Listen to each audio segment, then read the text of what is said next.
আসসালামু আলাইকুম ভিউয়ার্স, এই শহরের টিমের পক্ষ থেকে আজকে আপনাদের সাথে শেয়ার করতে যাচ্ছি আমাদের টিম লিডার এর বিদায়ের দিন। আমাদের পক্ষ থেকে কি খাবারের আয়োজন ছিল এবং কে কোন খাবার রান্না করেছে, কি খাবার ছিল এবং আমাদের কত টাকা খরচ হয়েছে। আপনি চ্যানেলে নতুন হয়ে থাকলে ঝটপট এখনই সাবস্ক্রাইব করে নিন। আপনার এই ভিডিওটি ভালো লাগলে ডেসক্রিপশন লিংক থেকে আরও কিছু ভিডিও দেখে নিন। যদি ভাই ভিডিওটি ভালো না লাগে, ডেসক্রিপশন থেকে ভিডিও দেখলে অবশ্যই আপনাদের ভালো লাগবে ইনশাআল্লাহ। খাবারের আয়োজনে ছিল সালাদ, লেবু, ডিমের তরকারি ছিল 2 ধরনের, মুরগির তরকারি এবং পোলাও।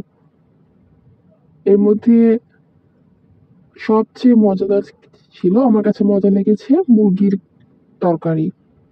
অফিসে যারা মেয়ে কলিগ রয়েছেন, আপুরা রান্না করে নিয়ে এসেছেন। এই পোলাওটি বেশ ভালো ছিল, তবে আর একটু সেদ্ধ হলে খেতে আরো বেশ চমৎকার হতো। আর এই মুরগির তরকারি মাশাল্লাহ আমাদের বান্দরবন এর আপু, মারমা আপু, তিনি রান্না করেছেন। ডিমের কোরমা আরেক আপু রান্না করেছেন। আচ্ছা, আপনারা কখনো বান্দরবনের যারা বসবাস করে, স্থায়ী বাসিন্দা বা মারমা আপুদের রান্না খেয়েছেন? খেতে এত সুস্বাদু, আমি প্রথম খেয়েছি। অবশ্যই আপনারা আমাদেরকে কমেন্টে জানাবেন।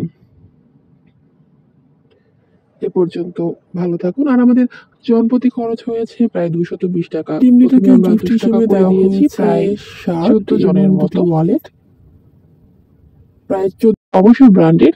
তবে খুবই দুঃখিত, দেখানোর সুযোগ হচ্ছে না। আর এর পরবর্তীতে আমাদের খাবারের আয়োজন করা হয়, বাড়তি টাকা পরবর্তীতে অ্যাড করা হয়।